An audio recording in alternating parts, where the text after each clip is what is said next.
ಬಹುಶಃ ನಮ್ಮ ತಂದೆಯವರ ಬದುಕಿಗೆ ಅವರ ಜೀವನವನ್ನೇ ತ್ಯಾಗ ಮಾಡಿದರು.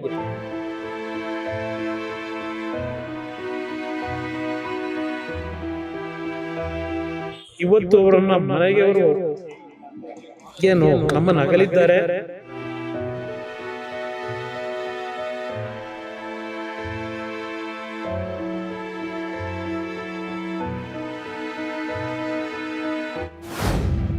ದೊಡ್ಡಗೌಡರ ಯಶಸ್ಸಿನ ಹಿಂದಿನ ಅತಿದೊಡ್ಡ ಶಕ್ತಿ ಚೆನ್ನಮ್ಮ. ಗೌಡರ ಪ್ರತಿ ಹೋರಾಟದಲ್ಲೂ ನೆರಳಾಗಿ ನಿಂತಿದ್ದ ಚೆನ್ನಮ್ಮ. ಹುದ್ದೆ, ಆಸ್ತಿ, ಅಂತಸ್ತುಗಳಿಗೂ ಚೆನ್ನಮ್ಮನನ್ನ ಬದಲಾಯಿಸಲಾಗಲಿಲ್ಲ. ಗೌಡರು ರಾಷ್ಟ್ರಮಟ್ಟದ ನಾಯಕರಾಗೋದ್ರ ಹಿಂದಿದೆ ಚೆನ್ನಮ್ಮನ ತ್ಯಾಗ.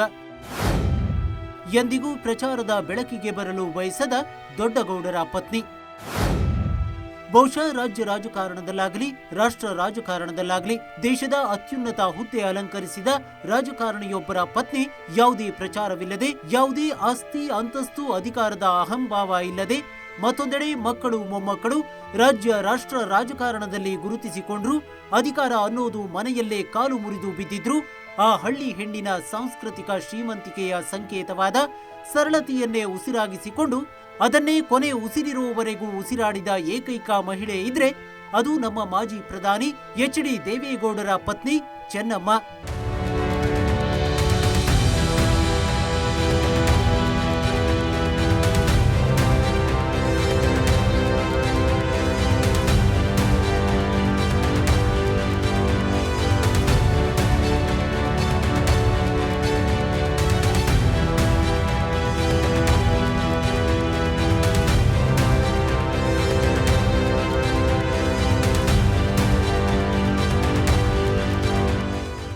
ಹೌದು, ಚೆನ್ನಮ್ಮ ಇನ್ನಿಲ್ಲ ಅನ್ನೋ ಸುದ್ದಿ ದೊಡ್ಡಗೌಡರ ಕುಟುಂಬಕ್ಕೆ ಅರಗಿಸಿಕೊಳ್ಳಲಾಗದ ಸತ್ಯ. ಯಾಕಂದ್ರೆ ದೊಡ್ಡಗೌಡರ ಕುಟುಂಬದ ಜೀವನಾಡಿಯೇ ಚೆನ್ನಮ್ಮ. ಅದರಲ್ಲೂ ದೇವೇಗೌಡರ ಬದುಕಿನ ಸ್ಫೂರ್ತಿಯ ಸೆಲೆಯೇ ಚೆನ್ನಮ್ಮ. ಬಹುಶಃ ಈ ನೋವಿನ ಸುದ್ದಿಯನ್ನ ದೇವೇಗೌಡರಿಗೆ ಎಂದೂ ಅರಗಿಸಿಕೊಳ್ಳಲಾಗದ ಕಹಿ ಸತ್ಯ. ಯಾಕಂದ್ರೆ ಎರಡು ಜೀವಗಳ ಅಪೂರ್ವ ಸಂಗಮದಂತಿತ್ತು ದೊಡ್ಡಗೌಡರ ದಾಂಪತ್ಯ ಜೀವನ. ಬಹುಶಃ ನಮ್ಮ ತಂದೆಯವರ ಬದುಕಿಗೆ ಅವರ ಜೀವನವನ್ನೇ ತ್ಯಾಗ ಮಾಡಿದರು. ಇವತ್ತು ಅವರನ್ನ ಮನೆಗೆ ಅವರು ಏನು ನಮ್ಮನ್ನು ಅಗಲಿದ್ದಾರೆ.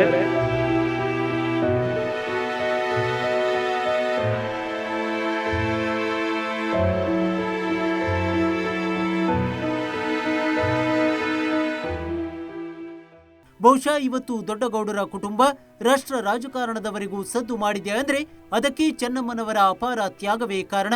ದೊಡ್ಡಗೌಡರ ಯಶಸ್ಸಿಗೆ ಚೆನ್ನಮ್ಮ ಅತಿ ದೊಡ್ಡ ಶಕ್ತಿಯಾಗಿದ್ದು ಹೇಗೆ? ಗೌಡರು ಪ್ರಧಾನಿ ಹುದ್ದೆಗೇರುವವರೆಗಿನ ಹೋರಾಟದಲ್ಲಿ ಚೆನ್ನಮ್ಮನವರ ಪಾತ್ರವೇನು? ಗೌಡರ ಕುಟುಂಬಕ್ಕೆ ಚೆನ್ನಮ್ಮ ಅತಿದೊಡ್ಡ ಶ್ರೀರಕ್ಷೆಯಾಗಿದ್ದು ಹೇಗೆ? ಚೆನ್ನಮ್ಮನವರ ಸರಳತೆ ಹೇಗಿತ್ತು ಅನ್ನೋದನ್ನ ತೋರಿಸ್ತೀವಿ ನೋಡಿ.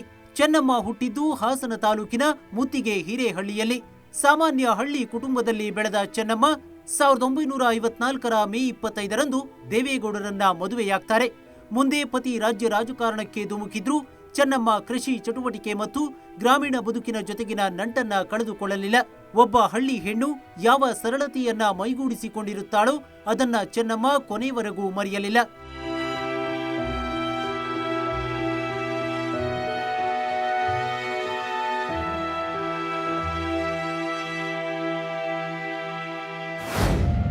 ಇಳಿ ವಯಸ್ಸಿನಲ್ಲೂ ಮನೆಗೆಲಸ ಮರೆಯುತ್ತಿರಲಿಲ್ಲ ಚೆನ್ನಮ್ಮ.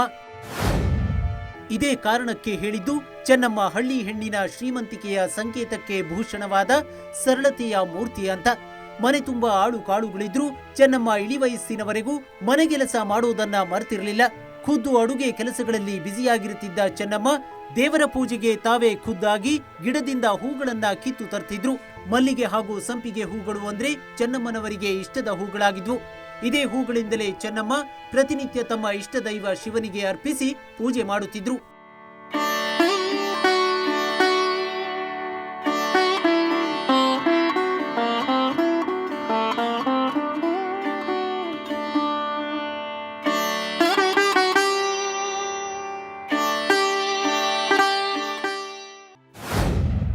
ದೆಹಲಿಗೆ ಹೋಗಿ ಅಲ್ಲೂ ಗೌಡರಿಗೆ ಮುದ್ದೆ ಮಾಡಿಕೊಟ್ಟಿದ್ದ ಚೆನ್ನಮ್ಮ. ಚೆನ್ನಮ್ಮ ಪುಟಕ್ಕಿಟ್ಟ ಚಿನ್ನ ಅನ್ನೋದು ಮತ್ತೊಮ್ಮೆ ಸಾಬೀತಾಗೋದೇ ಇಲ್ಲಿ. ಪತಿ ಪ್ರಧಾನಿಯಾದರೂ ಚೆನ್ನಮ್ಮ ತಮ್ಮ ಹಳ್ಳಿ ಜೀವನದ ಬೇರುಗಳನ್ನ, ಕೃಷಿ ಸಂಸ್ಕೃತಿಯನ್ನ ಮರೆತಿರಲಿಲ್ಲ. ದೆಹಲಿಗೆ ಹೋಗಿ ಅಲ್ಲೂ ಗೌಡರಿಗೆ ಮುದ್ದೆ ಮಾಡಿಕೊಟ್ಟಿದ್ರು. ತಾನು ಪ್ರಧಾನಿ ಪತ್ನಿ ಕೈಕಾಲು ಕೆಸರಾಗತ್ತೆ ಅಂತ ಅರಿಕ್ಷಣವೂ ಯೋಚಿಸಿದ ಹೆಣ್ಣಲ್ಲ. ಚೆನ್ನಮ್ಮನವರಿಗೆ ಭೂಮಿ ತಾಯಿಯ ಮೇಲಿನ ಅದಮ್ಯ ಪ್ರೀತಿಯೇ ಅಂತಹದ್ದಾಗಿತ್ತು. ನಗರ ಪ್ರದೇಶದ ಜೀವನ ಅದೆಷ್ಟೇ ಸುಖಕರವಾಗಿದ್ರು ಚೆನ್ನಮ್ಮನವರ ಹೃದಯ ಹೊಲ ಗದ್ದೆ ಕೃಷಿಗಾಗಿ ಮಿಡಿಯುತ್ತಿತ್ತು. ಚೆನ್ನಮ್ಮನ ಆಧ್ಯಾತ್ಮಿಕ ಶಕ್ತಿಯೇ ದೊಡ್ಡಗೌಡರ ಕುಟುಂಬಕ್ಕೆ ಶ್ರೀರಕ್ಷೆ. ನಿಜ, ಇದೇ ಇವತ್ತು ದೊಡ್ಡಗೌಡರ ಕುಟುಂಬ ರಾಜ್ಯ ರಾಷ್ಟ್ರ ರಾಜಕಾರಣದಲ್ಲಿ ವಿಜೃಂಭಿಸುವಂತೆ ಮಾಡಿರೋದು. ಪರಶಿವನ ಭಕ್ತೆಯಾಗಿದ್ದ ಚೆನ್ನಮ್ಮ ಯಾವತ್ತೂ ತನ್ನ ಒಳಿತಿಗಾಗಿ ಪ್ರಾರ್ಥಿಸಿದ್ದಾರೋ ಇಲ್ಲವೋ ಗೊತ್ತಿಲ್ಲ. ಆದರೆ ತಮ್ಮ ಪತಿ ಮತ್ತು ಮಕ್ಕಳ ಏಳಿಗೆ, ಕುಟುಂಬದ ರಕ್ಷಣೆಗಾಗಿ ಪ್ರಾರ್ಥಿಸಿದ್ದಾರೆ. ಪ್ರತಿದಿನವೂ ತಮ್ಮ ನೆಚ್ಚಿನ ದೈವ ಶಿವನಿಗೆ ಸಂಪಿಗೆ, ಮಲ್ಲಿಗೆ ಹೂಗಳನ್ನು ಅರ್ಪಿಸಿ ಪೂಜೆ ಸಲ್ಲಿಸಿದ್ದಾರೆ. ಒಂದು ಹಂತದಲ್ಲಿ ಚೆನ್ನಮ್ಮನವರ ದೈವ ಭಕ್ತಿಯೇ ತಮಗೆ ಶ್ರೀರಕ್ಷೆ ಅನ್ನೋದು ದೊಡ್ಡಗೌಡರಿಗೂ ಅರ್ಥವಾಗಿತ್ತು. ಸುಮಾರು 1.5 ಗಂಟೆಗಳ ಕಾಲ ದೇವರ ಪೂಜೆ ಮಾಡ್ತಿದ್ರು. ಚೆನ್ನಮ್ಮನವರು ನೀಡುವ ಮಂಗಳಾರತಿ ಪಡೆಯದೆ ದೇವೇಗೌಡರು ಯಾವತ್ತೂ ಮನೆಯಿಂದ ಹೊರಹೋದ ಉದಾಹರಣೆಯೇ ಇರಲಿಲ್ಲ. ಕುಟುಂಬದ ಒಳಿತಿಗಾಗಿ ಪೂಜಿಸುವ ಚೆನ್ನಮ್ಮನವರ ಅಪಾರ ಭಕ್ತಿಗೆ ದೊಡ್ಡಗೌಡರು ಕೂಡ ತಲೆಬಾಗಿಸಿದ್ರು. ಚೆನ್ನಮ್ಮನವರ ಆಧ್ಯಾತ್ಮಿಕ ಶಕ್ತಿಗೆ ಬೆರಗಾಗಿ ಮುಂದೆ ದೊಡ್ಡಗೌಡರು ಧಾರ್ಮಿಕತೆಯ ಹಾದಿಯಲ್ಲಿ ಹೆಜ್ಜೆ ಇಟ್ಟಿದ್ದು, ಪೂಜೆ ಪುನಸ್ಕಾರ ಅಂತ ದೇಗುಲಗಳಿಗೆ ಹೋಗಲು ಶುರು ಮಾಡಿದ್ದು. ಅವರ ದಿನಕ್ಕೆ 8 ರಿಂದ 10 ಗಂಟೆ ದೇವರ ಕೋಣೆಯಲ್ಲಿ ಬೆಳಗ್ಗೆ 5 ಗಂಟೆಗೆ ಇದ್ರೆ 3 ಗಂಟೆವರೆಗೂ ಒಂದು ಹನಿ ನೀರನ್ನು ಕುಡಿದೆ ದೇವರ ಸ್ಮರಣೆ ಮಾಡ್ಕೊಂಡಿದ್ದಂತವ್ರು. ದೊಡ್ಡಗೌಡರ ಸಂಕಷ್ಟದ ಸಮಯದಲ್ಲಿ ಬೆನ್ನೆಲುಬಾಗಿ ನಿಂತಿದ್ದ ಚೆನ್ನಮ್ಮನವರನ್ನ ಮದುವೆಯಾಗುವಾಗ ದೇವೇಗೌಡರು ರಾಜಕಾರಣದಲ್ಲಿ ಇರಲಿಲ್ಲ. ಆದ್ರೆ ಚೆನ್ನಮ್ಮ ದೇವೇಗೌಡರ ಪಾಲಿಗೆ ಅದೃಷ್ಟ ದೇವತೆಯಾಗಿ ಬಂದಿದ್ರು. ಯಾಕಂದ್ರೆ ಚೆನ್ನಮ್ಮನವರನ್ನ ಕೈ ಹಿಡಿದ ಮೇಲೆಯೇ ದೇವೇಗೌಡರು ರಾಜ್ಯ ರಾಜಕಾರಣಕ್ಕೆ ಎಂಟ್ರಿ ಕೊಟ್ಟಿದ್ರು. ರಾಜಕೀಯ ಅಂದ್ರೆ ಕೇಳಬೇಕಾ? ದೇವೇಗೌಡರು ರಾಜ್ಯದ ಉದ್ದಗಲಕ್ಕೂ ಓಡಾಡಬೇಕಿತ್ತು. ಗೌಡರು ಸದಾ ಸಾರ್ವಜನಿಕ ಜೀವನ ಮತ್ತು ಹೋರಾಟಗಳಲ್ಲಿ ಮುಳುಗಿದ್ದಾಗ ಇಡೀ ಕುಟುಂಬ ಹಾಗೂ 6 ಮಕ್ಕಳ ಜವಾಬ್ದಾರಿಯನ್ನ ಚೆನ್ನಮ್ಮನವರು ಒಬ್ಬರೇ ನಿಭಾಯಿಸಿದ ರೀತಿ ನಿಜಕ್ಕೂ ಅದ್ಭುತವಾದದ್ದು. ದೇವೇಗೌಡರು ಒಬ್ಬ ಸಾಮಾನ್ಯ ರೈತ ಕುಟುಂಬದಿಂದ ಬಂದು ದೇಶದ ಅತ್ಯುನ್ನತ ಪ್ರಧಾನಿ ಹುದ್ದೆಗೆ ಇರುವವರೆಗಿನ ಸುದೀರ್ಘ ರಾಜಕೀಯ ಪಯಣದಲ್ಲಿ ಅವರ ಪತ್ನಿ ಚೆನ್ನಮ್ಮನವರು ನೀಡಿದ ಸಾಂಸಾರಿಕ ಬೆಂಬಲ, ಶ್ರಮ ಮತ್ತು ತ್ಯಾಗ ಅಪೂರ್ವವಾದದ್ದು. ಗೌಡರ ಬದುಕಿನ 7 ಬೀಡುಗಳಲ್ಲಿ ಬಂಡೆಯಂತೆ ನಿಂತ ಚೆನ್ನಮ್ಮ ನಿಜಕ್ಕೂ ಛಲಗಾರ್ತಿ ಅನ್ನೋದ್ರಲ್ಲಿ ಅನುಮಾನವೇ ಇಲ್ಲ. ಅಧಿಕಾರದ ಆಡಂಬರದಿಂದ ದೂರವೇ ಉಳಿದ ಚೆನ್ನಮ್ಮನವರು ತಮ್ಮ ಬದುಕಿನ ಕೊನೆ ಉಸಿರಿರುವವರೆಗೂ ಅಧಿಕಾರದ ಆಡಂಬರದಿಂದ ದೂರವೇ ಉಳಿದು ಬಿಟ್ರು. ಯಾವತ್ತೂ ಪ್ರಚಾರದ ಗೋಜಿಗೆ ಹೋಗಲಿಲ್ಲ. ಅಂತ ಅವಕಾಶಗಳು ಹಲವು ಬಾರಿ ಬಂದ್ರು, ಅದನ್ನ ನಯವಾಗಿ ತಿರಸ್ಕರಿಸಿ ಬಿಟ್ರು. ದೂರದಲ್ಲೇ ನಿಂತು ತಮ್ಮ ಕುಟುಂಬದ ಏರಿಳಿತಗಳನ್ನ ಕಣ್ತುಂಬಿಸಿಕೊಂಡ್ರು. ತೆರೆಮರೆಯಲ್ಲೇ ಉಳಿದು ಸುಖ ದುಃಖಗಳನ್ನ ಅನುಭವಿಸಿದ್ರು. ಎಲ್ಲವನ್ನೂ ತಮ್ಮಿಷ್ಟದ ದೈವ ಶಿವನ ಮುಂದೆಯೇ ನಿವೇದಿಸಿಕೊಂಡ್ರು. ಆಸ್ತಿ, ಅಂತಸ್ತು, ಅಧಿಕಾರ ಇದ್ಯಾವುದೂ ಕೂಡ ಚೆನ್ನಮ್ಮನವರನ್ನ ಬದಲಾಯಿಸಲು ಸಾಧ್ಯವಾಗಲಿಲ್ಲ. ಸರಳ ಜೀವನ, ಅತ್ಯಂತ ದೈವಭಕ್ತಿಯ ಗುಣಗಳನ್ನು ಹೊಂದಿದ್ರು.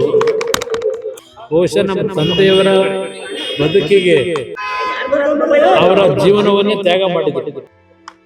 ಅದಷ್ಟೇ ಅಲ್ಲ, ನಮ್ಮ ಬದುಕಿನಲ್ಲೂ ಸಹ ಒಂದು ತಾಯಿ ಹೃದಯ ಅಂತಕ್ಕಂಥದ್ದನ್ನ ನಮಗೆ ಕಲಿಸಿದ್ರೆ ಅವರಿಂದ ನಾವು ಕಲ್ತಿದ್ದೇವೆ. ಒಂದು ಸಣ್ಣ ಹಳ್ಳಿಯಲ್ಲಿ ಜನಿಸಿದಂತ ನಮ್ಮ ತಾಯಿಯು ಸಹ ಲಕ್ಷಾಂತರ ಕುಟುಂಬಗಳ ಬದುಕಿಗೆ ದಾರಿದೀಪವಾಗಿದ್ದಂಥವರು. ಇವತ್ತು ಅವರನ್ನ ಮನೆಗೆ ಅವರು ಏನು ನಮ್ಮನ್ನು ಅಗಲಿದ್ದಾರೆ. 2001ರಲ್ಲಿ ಚೆನ್ನಮ್ಮನವರ ಮೇಲೆ ನಡೆದಿತ್ತು ಆಸಿಡ್ ದಾಳಿ. 2001ರ ಫೆಬ್ರವರಿ 21ರಂದು ದೇವೇಗೌಡರ ತಮ್ಮನ ಮಗನಿಂದಲೇ ಚೆನ್ನಮ್ಮ ಆಸಿಡ್ ದಾಳಿಗೆ ಒಳಗಾಗಿದ್ರು. ಆಸ್ತಿ ವಿವಾದ ಹಾಗೂ ಕೌಟುಂಬಿಕ ವೈಷಮ್ಯವೇ ಈ ದಾಳಿಗೆ ಕಾರಣವಾಗಿತ್ತು. ದೇವೇಗೌಡರ ಸಂಬಂಧಿಯೇ ಈ ಕೃತ್ಯದ ಪ್ರಮುಖ ಆರೋಪಿಯಾಗಿದ್ದ. ಹೊಳೆನರಸೀಪುರ ತಾಲೂಕಿನ ಹರದನಹಳ್ಳಿಯಲ್ಲಿ ನಡೆದಿದ್ದ ಈ ಘಟನೆ ದೇಶಾದ್ಯಂತ ಭಾರೀ ಸಂಚಲನ ಸೃಷ್ಟಿಸಿತ್ತು. ಆವತ್ತು ಚೆನ್ನಮ್ಮನವರು ಮಹಾಶಿವರಾತ್ರಿ ಹಿನ್ನೆಲೆ ಹರದನಹಳ್ಳಿಯ ಐತಿಹಾಸಿಕ ಈಶ್ವರ ದೇವಸ್ಥಾನಕ್ಕೆ ತೆರಳಿದ್ರು. ಈ ವೇಳೆ ದೇವೇಗೌಡರ ಪತ್ನಿ ಚೆನ್ನಮ್ಮ, ಸೊಸೆ ಭವಾನಿ ರೇವಣ್ಣ ಮೇಲೆ ಭಯಾನಕ ಆಸಿಡ್ ದಾಳಿ ನಡೆದಿತ್ತು. ಈ ಘೋರ ಕೃತ್ಯದಲ್ಲಿ ಚೆನ್ನಮ್ಮ ಹಾಗೂ ಭವಾನಿ ರೇವಣ್ಣಗೆ ತೀವ್ರ ಗಾಯಗಳಾಗಿತ್ತು. ಆಸ್ಪತ್ರೆಯಲ್ಲಿ ಸಾವು ಬದುಕಿನ ನಡುವೆ ಹೋರಾಟ ನಡೆಸಿದ್ದ ಚೆನ್ನಮ್ಮ 2 ತಿಂಗಳು ಪ್ರಜ್ಞೆಯೇ ಇಲ್ಲದೆ ಮಲಗಿದ್ರು. ಆಗ ಎಚ್.ಡಿ. ದೇವೇಗೌಡರು ಬಹಳ ನೊಂದುಕೊಂಡಿದ್ರು. ಕೊನೆಗೆ ಚೆನ್ನಮ್ಮ ಶಿವನ ಅನುಗ್ರಹದಿಂದ ಚೇತರಿಸಿಕೊಳ್ತಾರೆ. ಆದ್ರೆ ಈ ವಿಚಾರದಲ್ಲಿ ಚೆನ್ನಮ್ಮನವರಾಗಲಿ ದೇವೇಗೌಡರಾಗಲಿ ದ್ವೇಷ ಸಾಧಿಸಲಿಲ್ಲ. ತಮ್ಮನಿಗಾಗಿ ಜೈಲಿಂದ ಅವರ ಮಗನನ್ನ ಬಿಡಿಸಿ ದೊಡ್ಡಗೌಡರು ತಮ್ಮ ದೊಡ್ಡತನವನ್ನ ತೋರಿಸಿದ್ರು. ದೇವೇಗೌಡರು ಮತ್ತು ಚೆನ್ನಮ್ಮ ಅವರದ್ದು ಅನುರೂಪದ ದಾಂಪತ್ಯ ಜೀವನ. ಇಬ್ಬರೂ ಒಟ್ಟಾಗಿ 72 ವರ್ಷಗಳ ತುಂಬು ಜೀವನ ನಡೆಸಿದ್ದಾರೆ. ಇಳಿ ವಯಸ್ಸಿನಲ್ಲೂ ದೇವೇಗೌಡರು ಚೆನ್ನಮ್ಮ ಅವರದ್ದು ಬಿಟ್ಟಿರಲಾರದ ಬಂಧ. ಆಸ್ಪತ್ರೆ ಸೇರುವ ದಿನದವರೆಗೂ ಮನೆಯಲ್ಲಿದ್ದಾಗ ಚೆನ್ನಮ್ಮರನ್ನ ಬಿಟ್ಟು ಊಟ ಮಾಡ್ತಿರ್ಲಿಲ್ಲ ದೇವೇಗೌಡರು. ಚೆನ್ನಮ್ಮ ಅವರು ಕೂಡ ಅಷ್ಟೇ, ದೇವೇಗೌಡರನ್ನ ಬಿಟ್ಟು ಇರ್ತಿರ್ಲಿಲ್ಲ. ಆದ್ರೀಗ ವಿಧಿ ದೇವೇಗೌಡರಿಂದ ಚೆನ್ನಮ್ಮರನ್ನ ಅಗಲಿಸಿದೆ. Sanjay Naik, news desk, Ashwavega news.